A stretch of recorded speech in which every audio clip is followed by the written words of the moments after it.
Good day, everyone, and welcome to another episode of the NBA-SBL Business Law Weekly Series that's organized by the NBA-SBL under the leadership of Chairman Dr. Adoye Adefulu.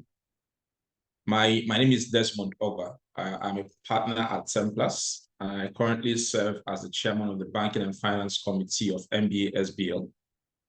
As many of you may already know, the NBA-SBL is one of the sections of the Nigerian Bar Association, and it's made up of several sector-focused committees, including this committee, the Banking and Finance Committee.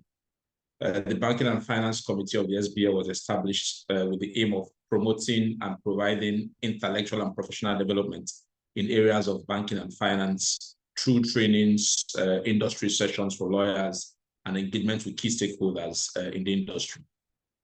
Now, to that end, this committee routinely hosts activities such as roundtable sessions, trainings, webinars, and fireside chats, such as the ones we're having today. Today's fireside chat is titled Reassessing Nigeria's Economy, Key Economic Developments, Opportunities, and Threats. The idea is to look into some of the recent developments in Nigeria's economy and talk about the challenges and opportunities that exist. As commercial lawyers, which most of our participants are, and industry professionals who provide services to local and foreign investors, it is important that we stay informed of economic trends and issues. And so we believe that this fireside chat is an important opportunity to bring people up to speed on what is going on in the economy as we continue to advise our clients in different areas. For that purpose, we have invited Mr. Fola Fabule, who is a seasoned and very experienced finance professional, as our guest to discuss and share his thoughts on the topic with us today. Fola is currently the Deputy Director and Head of Financial Advisory at the Africa Finance Corporation.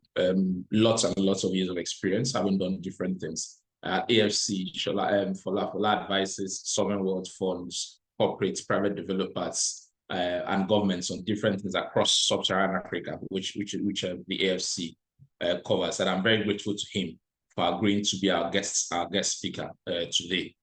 I think I should also thank my friends and colleagues who have been working with me as members of the ESCO of NBA-SBL since we were set up a couple of months ago.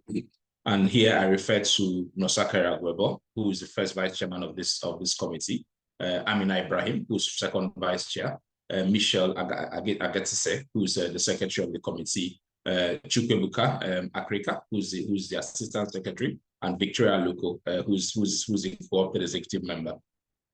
So today's session will be anchored by the second vice chair, Amina Ibrahim, who's a partner at Udodo Mambelo Sage. Please feel free to drop any questions and comments that you have in the chat box as we make progress, and we'll get around to addressing those in the course of the session. But before I hand over to Amina, I would like to invite the chairman of the whole, Dr. Adoye Adefulu, for his short remarks, and then we can take it from there. Thank you very much, everyone, and happy to have you here. Chairman Adoye, please.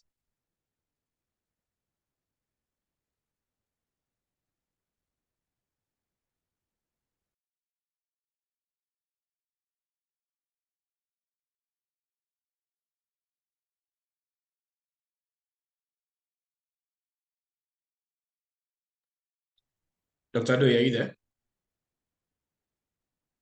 Oh, I'm sorry, I got cut off. I did not hear you though. Were you asking me to give a comment? A couple of seconds, welcoming people to it, and then we go straight into the meeting. Okay, I mean, thank you for that opportunity. I'm very pleased that you've had this set up and you've had it set up with Fola Fabule, who I know quite well, and is a fantastic speaker on these matters. This is, coincidentally happens to be the first anniversary of the Business Law Weekly. We introduced it I think it was the first Thursday of November last year. So I'm pleased that we've continued to provide this session. So I'm looking forward to the engagement between Amina and Fola, and I know that our members will also be looking forward to it as well. Thank you very much. Thank you. With that, I will hand over the session to Amina to take us to the rest of the Amina. Thank you very much, Desmond, and also thank you to Fola for agreeing to be here. I would also like to thank everybody that has joined and registered for today's session. Okay.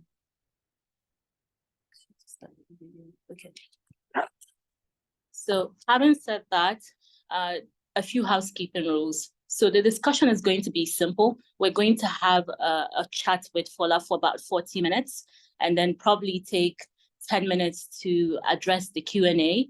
So please, if you have any questions in the course of the discussion, note them down in the chat box. Chikwebuka and I will be monitoring the chat box, and Fola would graciously respond to the questions that you have at the end of the chat. So that's pretty much, the housekeeping rules.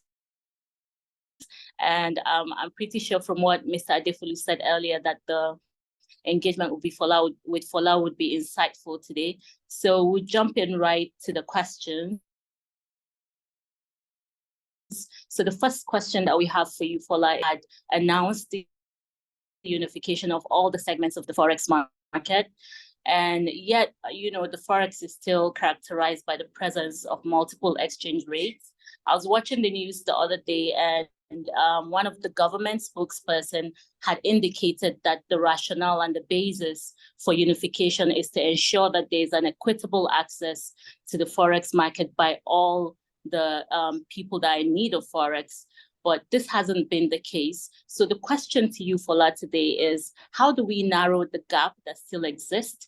And what are your thoughts on what the CBN needs to do to ensure that the unification, the rationale behind the unification actually, takes place? Thank you very much, Amina. Thank you for the question. And thank you, Desmond, as well. And also thank you, Dr. Adeoye, for the kind words. I'm pleased to be here with you all today. I hope everyone can hear me clearly. You're very clear. Okay, perfect. Just quick introduction. My name is Fola Fagbule. I work at Africa Finance Corporation. I should say, and I've worked at AFC for almost 15 years now. I should say that everything I'm going to say today are my personal views, and they don't represent the views of AFC. But I have been working in financial markets for all of my life, really all of my professional life. And so I have a sense, particularly of the Nigerian market and some of the history behind how the market is where it is today. So this is really what I will be sharing, is my own personal experience and viewpoints, not anything official on behalf of AFC. So again, thank you for having me. Now to your question, I think that you have to understand the context behind the current situation in Nigeria from a currency perspective. And I'll give you some numbers just to set the background. Prior to 2021, on average, on an annual basis, on average, prior to 2021, in Nigeria, you would see foreign currency inflows, gross foreign currency inflows from all sources, both the summer sources, oil, diaspora, you name it, all the various sources from which foreign exchange come. You would see something in the region of $94 billion a year in foreign currency inflows, on average, between, if you start from 2000 and go all the way up to 2020, the average is about $94 billion a year. Now, remember that number. In 2021, in fact, the total was also about $94 billion, gross inflows that came into Nigeria. If you look at 2022, that number was closer to 72 billion. So 94 billion on average for almost 17 years, 94 billion again in 2021, and then 72 billion in 2022. And 2023 is on track I haven't seen the latest numbers, but it's on track to be even lower than that. So that's a significant shortfall, right? That's a $21 billion shortfall in gross inflows into the market. And then if you look at the autonomous inflows, which is actually, in my view, even more important, and these are the inflows that are not necessarily coming through the central bank, diaspora, remittances, foreign direct investment, foreign portfolio investment, what have you. The shortfall is closer to 17 billion. So autonomous inflows for that same time frame that I mentioned, sort of 2000 to 2020, were about 52 billion a year. Even as recently as 2021, it was 48 billion. 2022 last year, it was 34 billion. So the difference between the average trend and what we saw last year was about 17 billion. So 17 billion deficit in autonomous inflows, 21 billion deficit in gross inflows. So clearly, when you have a shortfall of that magnitude, it's going to have a significant impact on supply of the currency in the country. And that's what we're witnessing. And so it's not a simple case of if we float the naira, as some people call it, or if we allow, the official rate of the currency to move in line with demand and supply, the problem will simply evaporate because there's a fundamental, supply mismatch that is the underlying problem, and the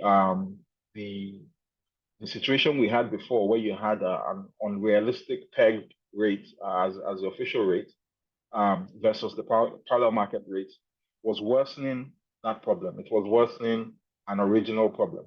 So it's in my view, it's good that we've moved away from an unrealistically low official rate, but that doesn't solve the problem. It's only the beginning of the solution to the problem. And what is the long-term solution to the problem? The long-term solution to the problem is to get back to where we were before, $4 billion a year in gross inflows, and even more. And how do you get back there? I'm not telling you anything original when I say it's about, maximizing oil production. Right now, we're at 1.3 million barrels per day production, even though we have the capacity to do even much higher. And we did 2.5 million barrels in the early 2000s. So that alone is going to close a significant gap. It's also about attracting foreign investment, foreign portfolio investment into the country, and foreign direct investment into the country. And it is about also gas. I mean, NLNG, Nigeria Liquefied Natural Gas, have gone on record to say that they are operating at 50% of the capacity of gas that they can actually sell. They have a 22 million tons per annum capacity facility, and they can only operate at 50% of that capacity because of gas shortfalls. And they quantified what that meant. That meant $7 billion in lost revenue.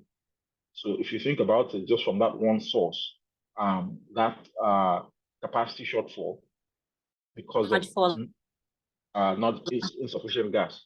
Sorry, can you still hear me? Your Hello?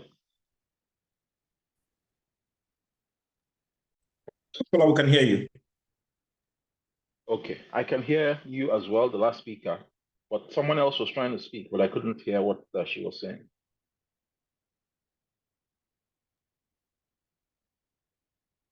I suspect she was trying to talk about time, but just go on. Okay. Go ahead, we can hear you. Yeah, so I'll leave it there to say the underlying problem is a significant shortfall in supply of currency. We can get into why that is and what needs to be done to fix it. And it's fixable because we've been there before, as I said, and the numbers show it. And that is the ultimate goal that we all, I think, those of us who work in financial markets and who care about this issue, that's really where the focus is going to be. Thank you very much, Fola. Some of the numbers that you mentioned are staggering, and you did say that he'll hit the milestone of 94 billion in 2021, and in 2022, and the numbers in 2023 are not out, but it's unlikely that we're going to hit the 94 billion milestone. I know in your role at AFC, and obviously a lot of other businesses that you engage in, you wear a couple of hats, one of which is a financial advisory at the AFC. We're pretty sure that you've been monitoring the economy and doing your analysis and predicting where things are headed in terms of investment and where those investments are moving to. A lot of us and a lot of the listeners today often have to advise clients on, and first-time businesses that have ventured into Nigeria on where they should be investing in. And some of the interrelated questions that we often get asked by these clients are, what are the main investment opportunities in Nigeria? I was at the mining expo last week, and I saw that there's a lot of interest that has shifted into the mining sector. But other than the mining sectors, what sectors should we be looking at? And is Nigeria still an economy that foreign investors should deploy capital to? So that we'll be grateful for what you think in respect of this two-pronged question. No, absolutely. I mean, we are very still, I think, optimistic and focused on investments in Nigeria. What I'll say and what I say to people when I get this question is, we think about this a lot in terms of export orientation. The best investments, as we see it, in Africa, and it's not just a Nigeria thing, it's all across the continent. The best investments are those that lead to exports, because one, the fact that you're able to export something is itself indicative of a competitive advantage, because it means that somebody somewhere else in the world is willing to buy what you're selling. It means that you must be more competitive than most other sources for the same product elsewhere in the world.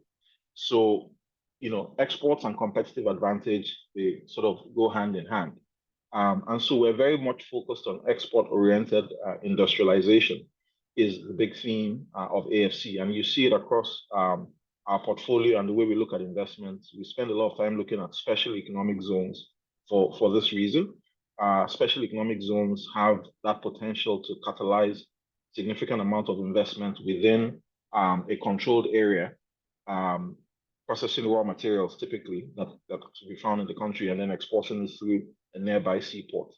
And so, you will see us investing in special economic zones, especially we focus a lot on the infrastructure that those special economic zones need, roads, the seaport, rail, if necessary, electricity, and any other industrial infrastructure that is required in the area. You mentioned mining. We're making a very big push on mining.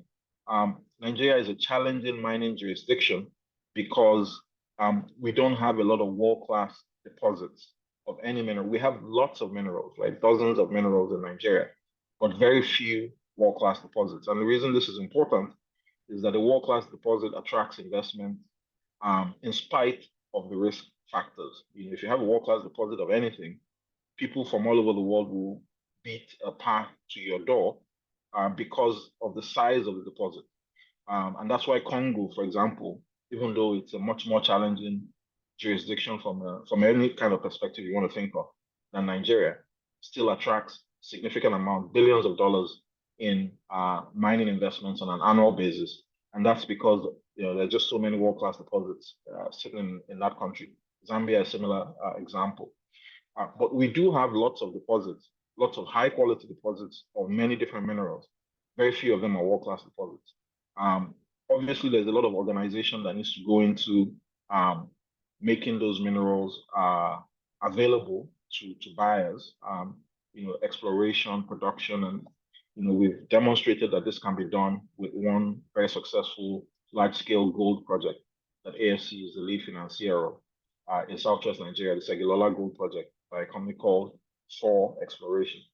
And we're building on that success, and that's the first industrial-scale gold project in Nigeria that AFC was, essentially responsible for the success of that project. I think they are now able to put out close to 1 million ounces of gold per annum.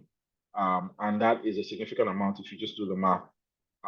A significant amount in terms of revenues, in terms of royalties to the government, and in terms of foreign currency inflows as well. So we see mining as a big area. We see industrialization, export-oriented industrialization as a big area. We're very focused on that. We still see opportunities in natural resources, in the traditional natural resources. So gas, for example, as I said, Nigeria liquefied natural gas has the ability to double its production. Forget about its capacity. It has the ability to double its actual production today if the feedstock gas were available. So that's a clear and obvious opportunity sitting there. And beyond Nigeria liquefied natural gas, there are many other developers, small and large, that are focused on gas processing and gas monetization projects. And we're very much involved in that. Folks who want to make gas into fertilizer, who want to make it into methanol, who want to make it into LPG, CNG, and many other means for it to be utilized for various things, usually internationally. So we're very focused on that as well. Beyond what AFC does, I think that Nigeria is a huge market, as you know already, for entertainment, for internet commerce, for software development and whole tech market opportunity. That's not an area that I focus on very much, but AFC is also beginning to invest in technology, and we're seeing some very interesting opportunities there as well. So on the balance, just to finish, I'll say we're still very optimistic about the market. It comes with a lot of challenges. I don't need to tell you what those are, and the mindset really is about solutions. How do we solve the various challenges that exist in order to still do good work?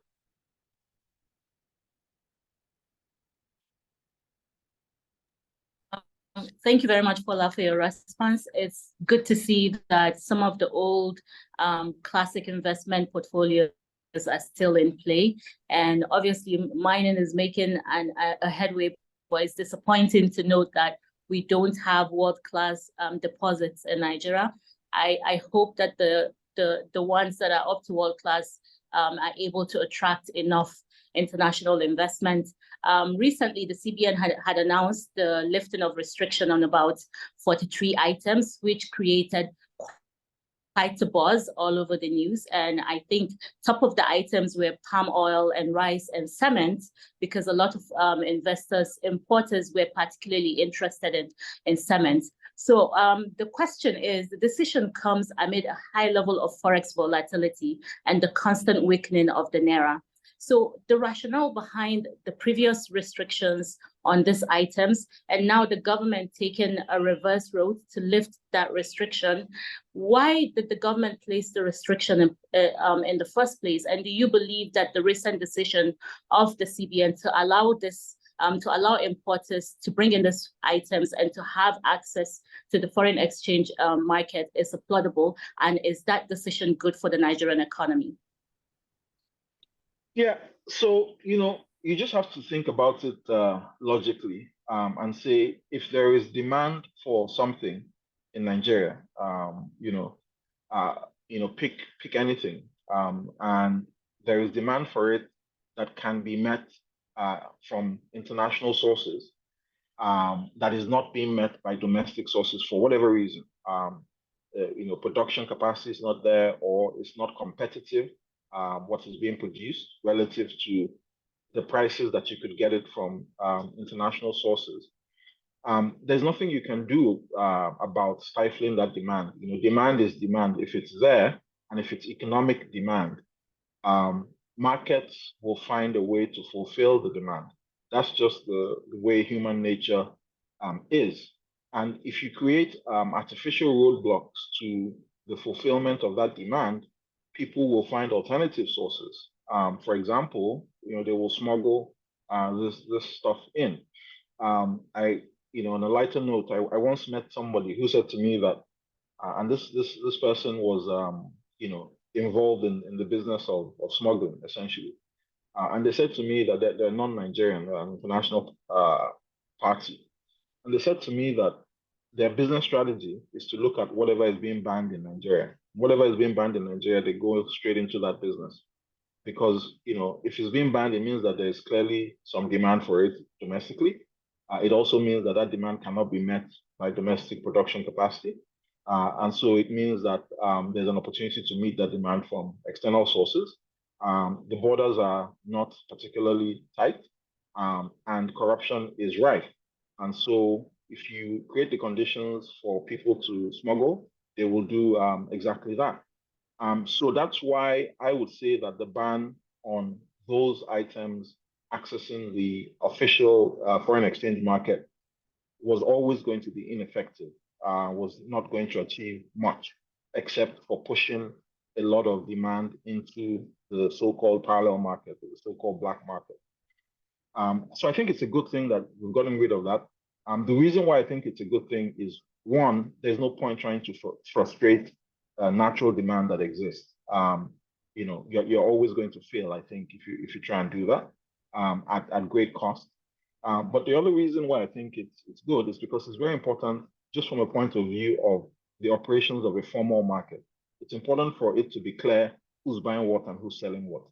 That information is critical, that we don't force legitimate demand into illegitimate markets because we're trying to, solve the problem with a hammer rather than, with a more finely calibrated instrument. So it's very good to see that demand will then come into the official markets. People will bid for foreign currency through their banks on the official market like everybody else. And then, the market will ultimately clear a price, and that will be the price for the currency for that day. It's clearly not a palatable situation for most Nigerians, and I understand, I appreciate that. It's the social and human cost of a market where the price is determined by demand and supply, essentially, is very high. You see it in the price of fuel, you see it in the inflation. But in the long term, if we're going to attract the kind of investment that is required in this country, you have to have a properly functioning foreign exchange market. You just can't, it's like the foundation for a house. You can't have a successful market attracting investment without having a properly functioning foreign exchange market, to which every legitimate importer or exporter is able to participate, is able to take part in the market in a very transparent and open fashion. Thank you for that last point. I also agree that it is very important to have a vibrant market that is stimulated, that we need to allow all legitimate businesses to be able to come and play in that market and to have access to Forex. Otherwise, they will just take the back end, and the government really does not want that. So we're going to move to the next question. But before we do that, please remember, if you have any questions, feel free to drop in our chat box, and Chukwebuka will be monitoring the chat box, and Fola has graciously agreed to respond to some of your questions before the end of the chat. So speaking of the end of the chat, one of the disappointing news that came out last week was the IMS forecast that South Africa is set to take over Nigeria as the continent's largest economy. I'm sure that's not something that any of us on this program today find joyful or is particularly happy about, but this is not surprising news. As you know, the Nigerian economy has been going through quite a bit of a hurdle, as we've seen with the weakening of the Naira. So the question is, if Nigeria is to retain her place as the pride of Africa and as the largest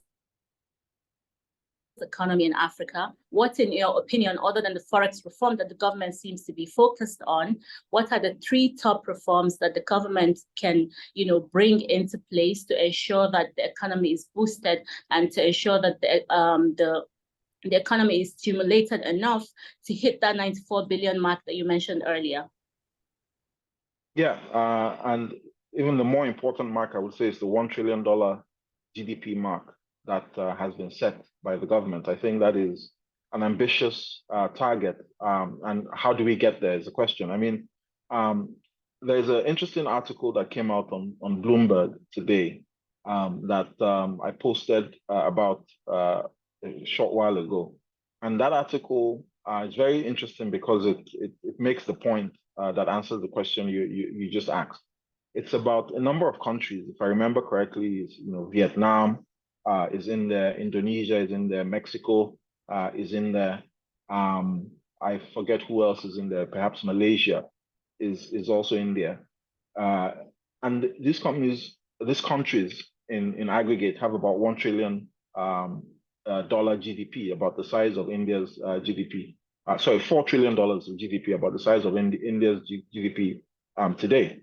More importantly, these countries are only about 4% of global gross domestic product, 4% of global output, but they are attracting 10% of all the greenfield investments. And you guys know as well as I do what greenfield investments are, so I want to explain. All of the greenfield investments in the world since 2017, 10% have gone in these countries. And that works out to about $550 billion in foreign exchange inflows into those countries since 2017. 550 billion. That's 10% of global investment in greenfield projects. So what do we need to do? We need to be one of those countries. We need to be like those countries. And it's not rocket science what they've done. It's all available for review, and it's all been done fairly recently. In the case of Morocco and their success with the automotive industry, it's a fairly well-documented and recent event. In the case of Vietnam and how they've plugged into the global value chain for electronic products, how they've attracted Apple to manufacture a lot of their components in Vietnam is well known. How they've become sort of an alternative to China, given the dynamic between US and China at the moment, is all clearly documented. We know the answers to this, and I think you all, as members, as business lawyers, corporate lawyers, you know what it's about. It's about an enabling business environment. It's about a market in which people feel confident to make investments beyond the currency, like you said. It's about stable legal environment. It's about a market in which you don't feel like you're going to be extorted at any point in time. It's a market in which you're safe, you're secure, where policies are predictable, and so on and so forth. So I'm not going to repeat all those good things that we all know about. The only thing I would say is that, to your question about what must the government focus on, I think that in order to be where these other markets are, one of the key things we need to focus on as a country, I think, is how do we treat the investors who are here already? And investors who are here already, not necessarily foreigners, even Nigerians, especially Nigerians, in fact, is what I would say, primarily Nigerians who are investing here. I mean, no investor is more important than the ones who are already on ground, who are doing the work, who are taking risk, who are trying to build businesses. And I'm not talking only about large investors. I'm also talking about individuals. I'm talking about entrepreneurs. I'm talking about kids that are trying to, be startup entrepreneurs, or kids who are in school and they're learning software programming and what have you. What's being done to assist and make life easier for these people? I think that is what is ultimately going to attract the kinds of capital that we need from all over the world. Because if the folks who are already in the country have good things to say about how they're being treated within the country, that's what attracts, the best marketing is what the people in the country have to say about the country. And there's no amount of international roadshows or, clever financial instruments or, any kind of well-structured deals that we can cook up that is going to replace the need for just good treatment of the folks who live in the country and who are already, working in the country. And that's where I'll leave it in terms of what needs to be done.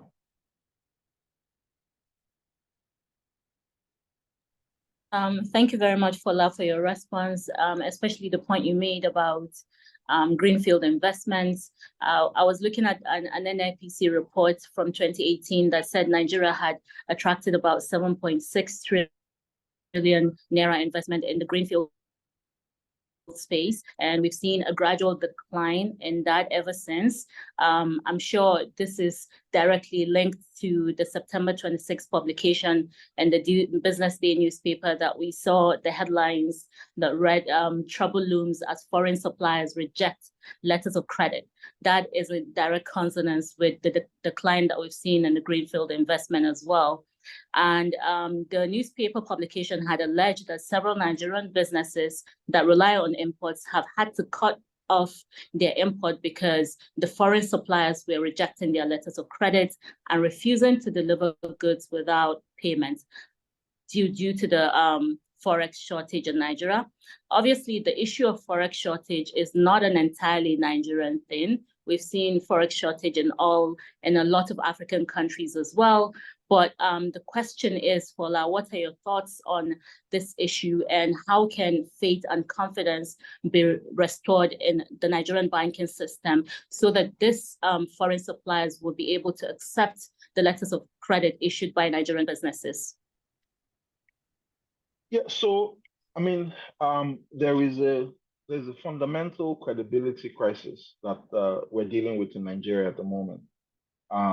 And it's a leadership credibility challenge, but it's also purely, anybody who has worked with banks, what a run on a bank looks like. A run on a bank is purely a lack of confidence, a lack of credibility of the institution, because as we all know, no bank can meet all the withdrawals, can meet the demand if every single customer showed up on one day asking for their money back.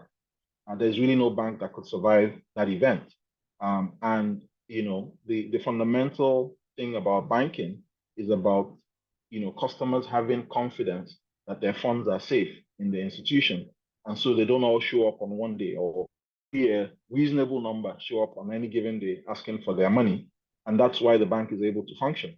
And so if you think about Nigeria as a bank, it's a bank that is suffering from a crisis of confidence, a credibility crisis.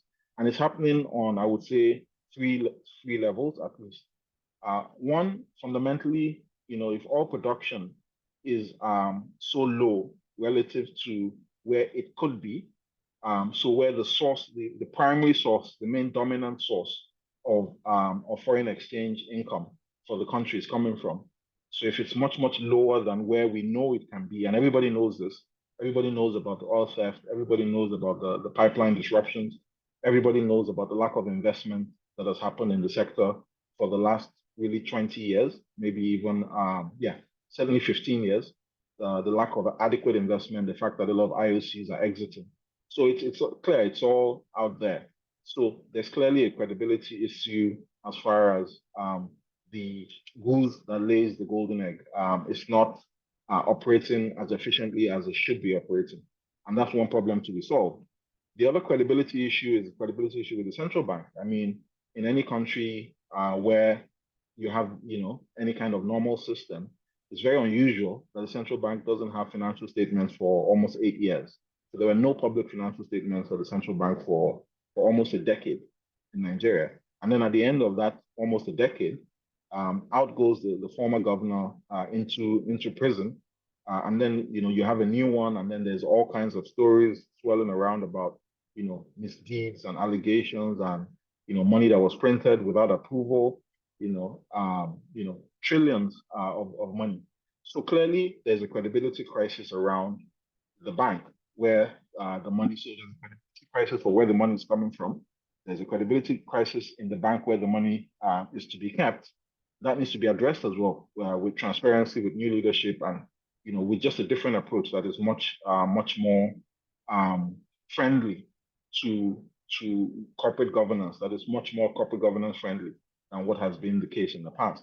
And then thirdly, we'll probably also have a political issue in terms of the political elites that allowed this all to happen. The political leadership that allowed oil production to become so highly impaired over a period of time. The political leadership that allowed the central bank to go, as bad as it got, and still did nothing about it.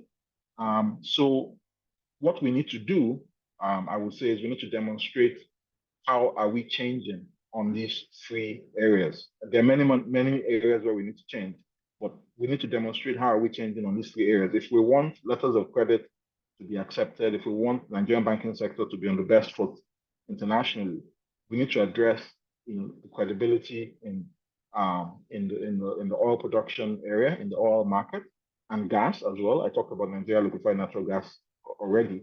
That information is out there in the public domain. Everybody knows about it. So there's a credibility crisis there in oil and gas. There's a credibility crisis in the central bank financial system that needs to be addressed. And there's clearly also a credibility crisis as far as the political leadership that allowed all of this happen. And so there needs to be some kind of comprehensive solution that indicates that we understand that this has happened and we're correcting it. And this is a roadmap to get into a place where this can never happen again. So I think that that's the kind of communication and the kind of language and the kind of actions that we need to see if we're going to convince the world that things are different. And bear in mind that it's a very difficult time in global economic affairs at the moment.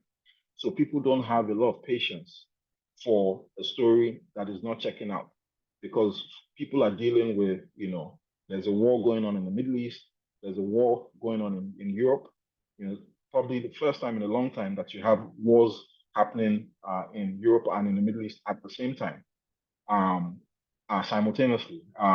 You have, geopolitical tension between China and the US, which was happening, has been going on for a while.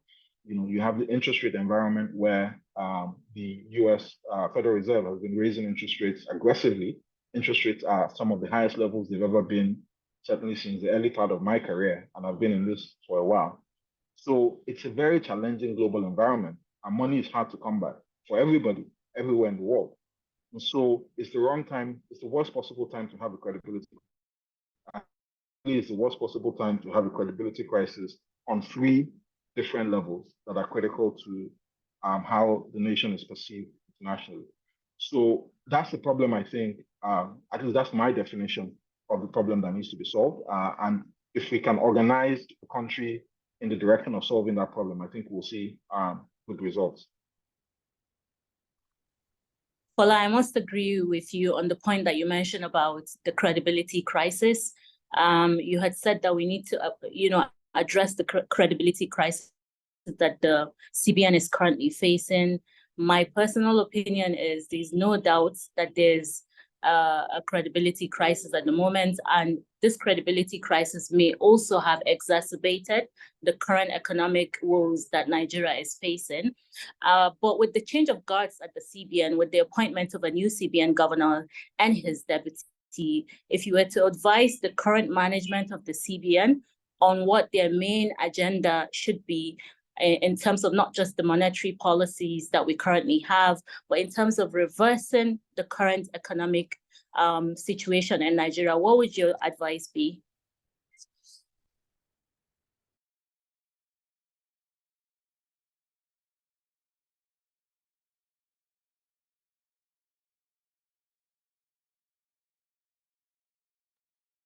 I think you're muted, unless it's me. Yeah, no, my bad. Yes, I was muted. So my advice would be what I said in response to the previous question, which is advice that I am already giving to the people that I know who are in government and who have the influence, and who are working very hard, some of them on solving this problem. And it's very simple, right? We have to acknowledge that we have a multifaceted credibility crisis in three of the most important aspects of our national life, in our oil and gas industry, in our central bank and in our financial system, and in our political leadership system as well. And these are just three of the issues that Nigeria is dealing with. But I focus on these three because they're critical to the immediate problem we're trying to solve, which is for Nigeria to be perceived differently in international financial markets at a time of great turbulence and great difficulty for the entire world, really, and the highest interest rates in a very, very long period of time. So money is more scarce now than it has ever been in the last 12, maybe longer years since the global financial crisis in 2007, 2008. So we have to demonstrate that we understand that bad things have happened, that there is a credibility deficit, and we need to show in actions, not just words. So a lot of the focus, I think, has been on how do we bring in liquidity, immediate liquidity, to try and bridge the gap. As I said, filling a $21 billion gap is not a joke, right? You were getting 94 billion a year on average every year. All of a sudden, you're at 73. So that is a big challenge. And the only way to solve it sustainably in the long run, even if we were to find somebody to give us, a short-term boost because we forward sold NLNG dividends or any other creative solutions we can come up with, that is a short-term solution. You need to think about what is the underlying problem. The underlying problem is a multifaceted credibility crisis that can be addressed by acting differently, by just behaving differently, both in words and in deeds. And if that were to happen, I think that we'll be out of this fairly quickly, because Nigeria is a very resilient market that has the expertise, that has the market potential in terms of the purchasing power and the market size, that has smart young people, a demographic that is very attractive for investment, and has access to markets because people are connected globally. Nigerians are not insular, and people have access to diaspora, to family, and to resources that they can bring to innovate and to create businesses. So we just need to put forward a credible face, and that is not just words but also actions. And I think the results will follow, and they will follow probably very quickly as well.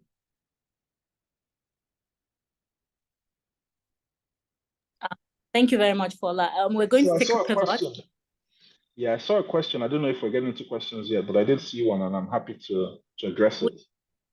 We'll take one more question and then head to the chat box. I've not seen any question on my chat box, but I don't know if Chukwuebuka has received any. But we'll just take one more and then check in with the chat box. If we don't have any questions from the chat box, we'll take one more question and then wrap up the hour. We're going to take a pivot into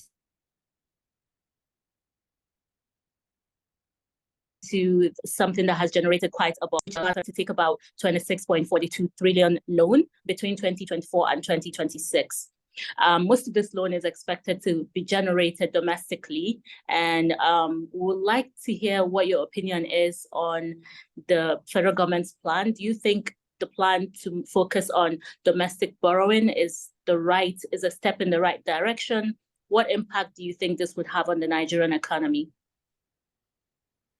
So I think there are with any country or any company, any borrower, there are limits to how much you can borrow. There are just natural limits to how much you can credibly borrow from investors.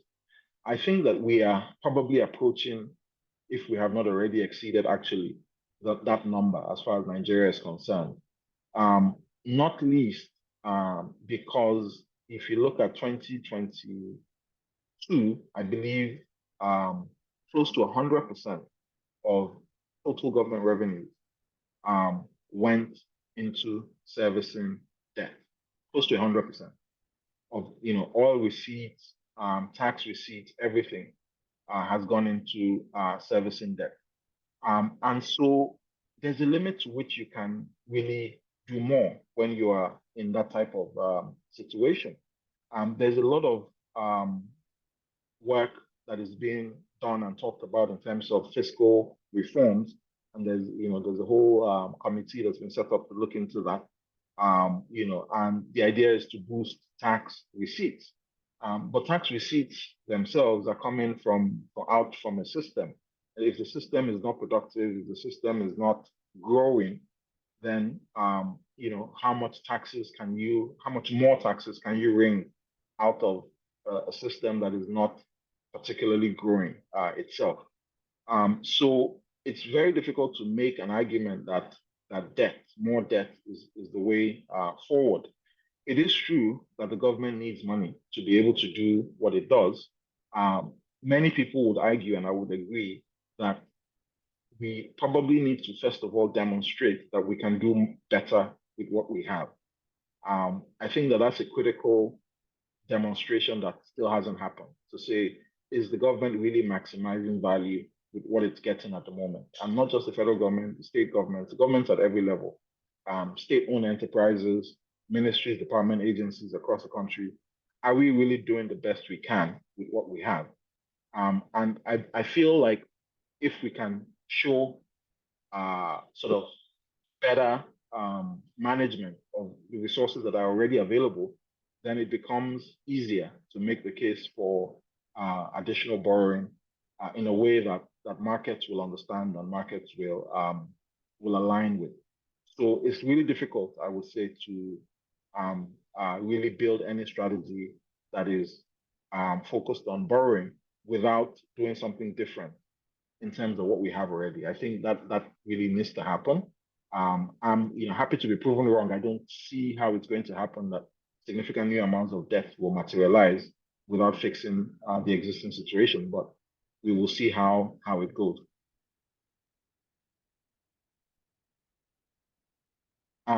To the question that was put in the chat, because I'm conscious of time, I'll go ahead and speak to that now, if you all can still hear me. I'll read it out, the question.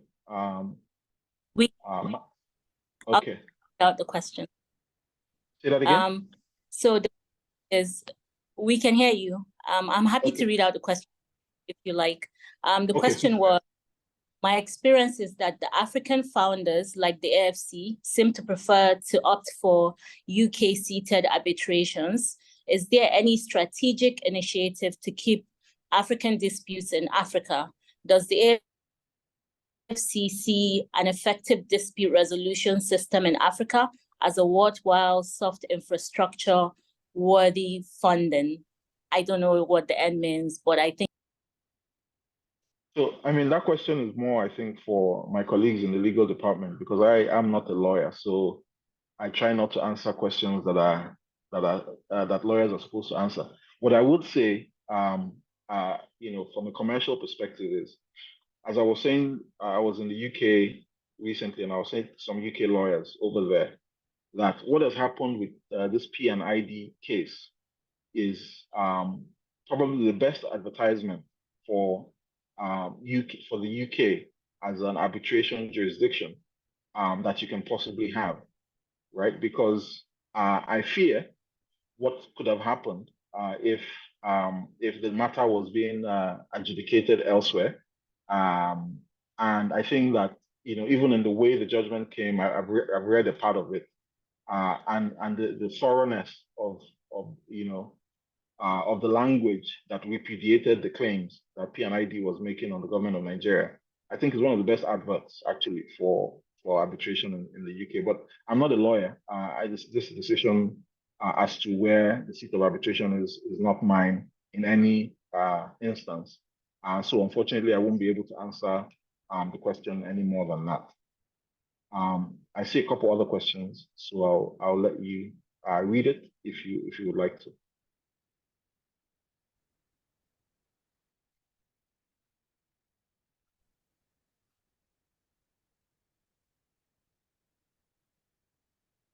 I don't know if it's me.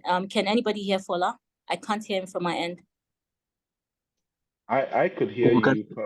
We can hear Fola very clearly. Okay, so I'll just summarize the last two questions so that we can take it and wrap things up. So the first question is, what's your advice to the CBN on policies to help retain direct foreign investment in Nigeria? Like we recently know of GSK pulling out of Nigeria and so on and so forth. The last question that we have in the chat box is, we would like your thoughts. Is it very negative if we have a higher exchange rate, especially as it makes our import cheaper? should we instead be focusing on optimizing our export capabilities to make our economy more competitive?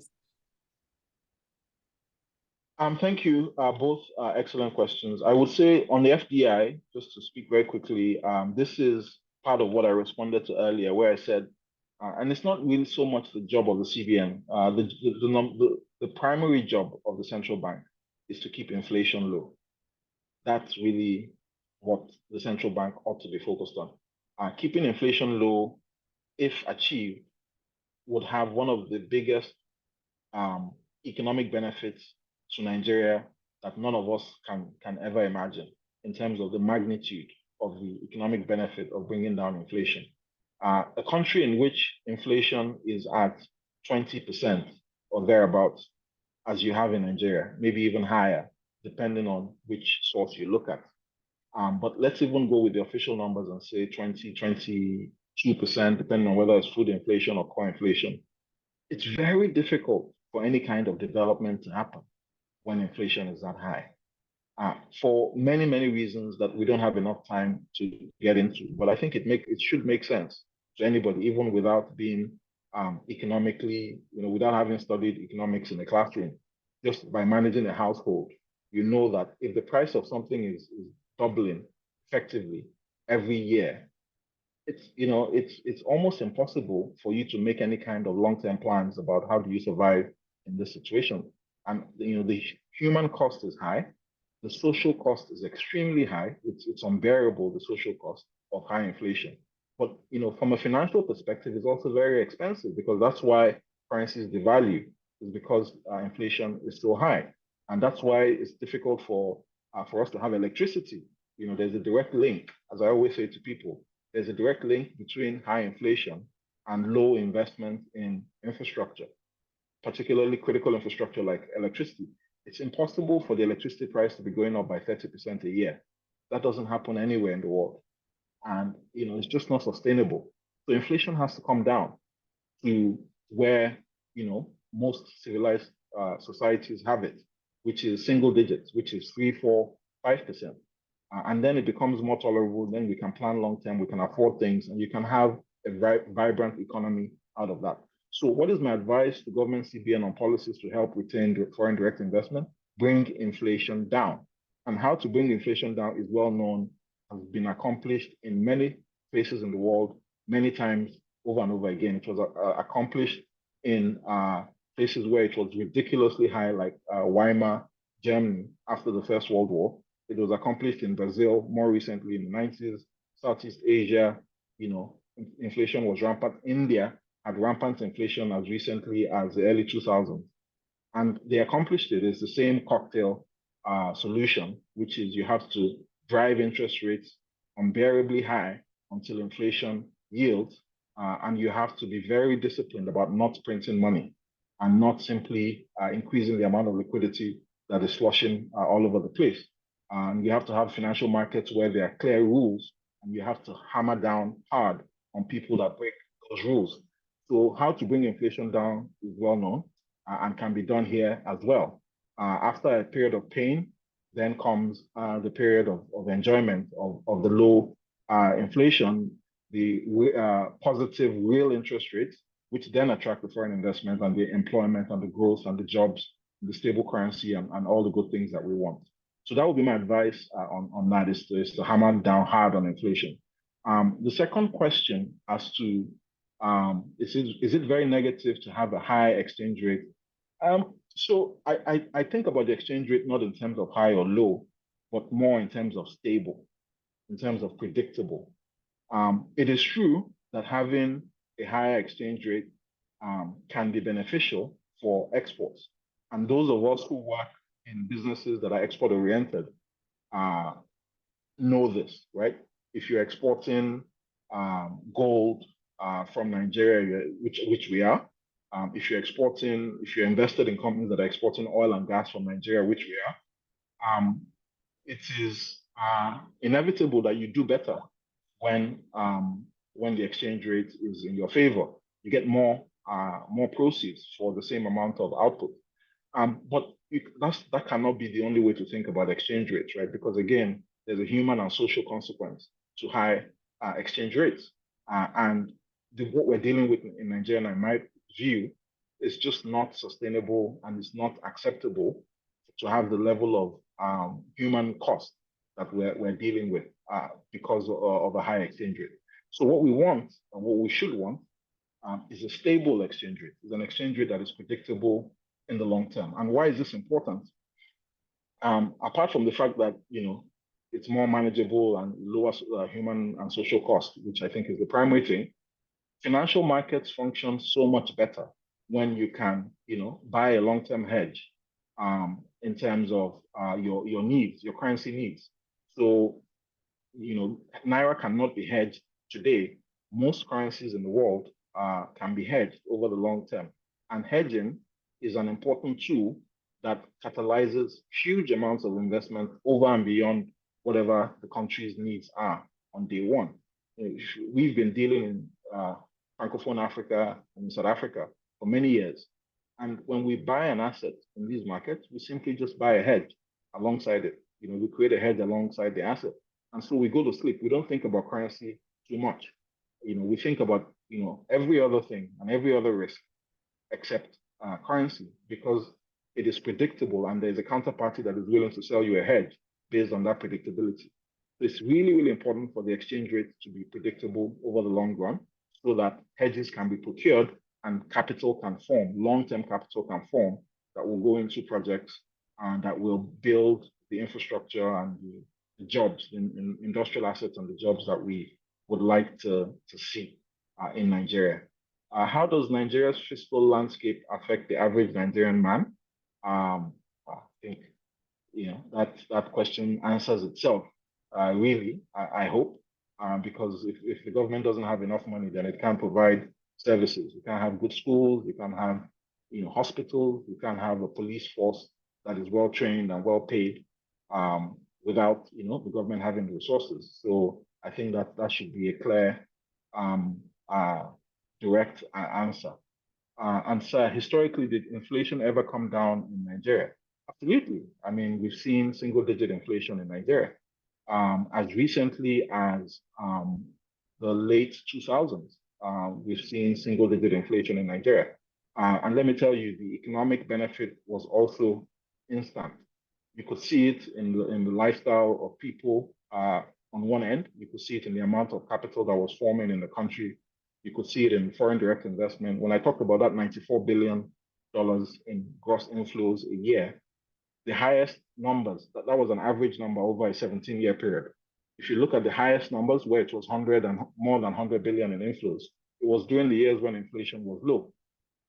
So the macroeconomic benefit of low inflation is incalculable. I honestly cannot speak highly enough for focusing on bringing down long-term inflation rates. So I think that's all the questions in the queue, and it's exactly 3 o'clock, so I'll hand back to you guys. Thank you very much. Thank you so very much, Fola, for your very valuable thoughts and insights. We deeply appreciate your taking the time out of your very busy schedule to be here today. And I'm sure the listeners has picked up on some very important points that you've made. I speak on behalf of myself and my committee. We're very grateful that you took us up on the invitation, and we look forward to future engagements with you. And also to thank everybody that joined in on the webinar, and hopefully we'll be seeing you in subsequent webinars that will be organized by the SBL. I would also like to call on Desmond to say something before we wrap up on things. Desmond, are you still here, and can you unmute yourself? Thank you, Amina, and thank you so much for doing justice to the questions. It's exactly 1 hour since we started. I didn't realize that we had the skill of managing time this much, and it's been a very engaging conversation with you this afternoon. We look forward to doing this again with you in future. And for all our participants who stayed with us throughout, we're extremely grateful and wish you well as you go about the rest of the day. Thank you, everyone. Have a good day. Thank you, guys. Thank you. Thank you, Fola. Thank you. Ifulu, and thank you Well, to I the just wanted to say a quick one to thank you very much. I think your comments, you've raised really important points, not just on the particular topic, but there are points around corporate governance, which I think we need to explore further in this Business Law Weekly series for sure.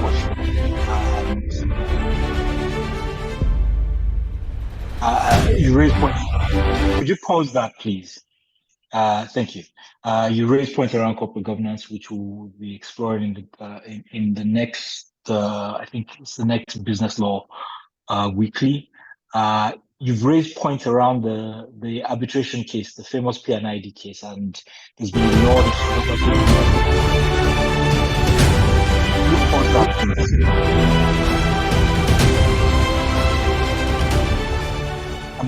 I think I'll just hand it over. Thank you. I said points around the P&ID case, and we definitely want to be doing a post-mortem on that and what Nigeria can learn from it. To everybody that has stayed with us, thank you very much. It's 1 year Business Law Weekly. I think the Secretariat has a video that they want to share. Thank you for always participating. And we're always looking for your thoughts and your ideas around things that we can do better on the Business Law Weekly series. So if you want to share that with the Secretariat, we're very, very happy to listen. So over to you, Secretariat. You can share your screen now. Thank you.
think that brings us to the end. Can we all drop off?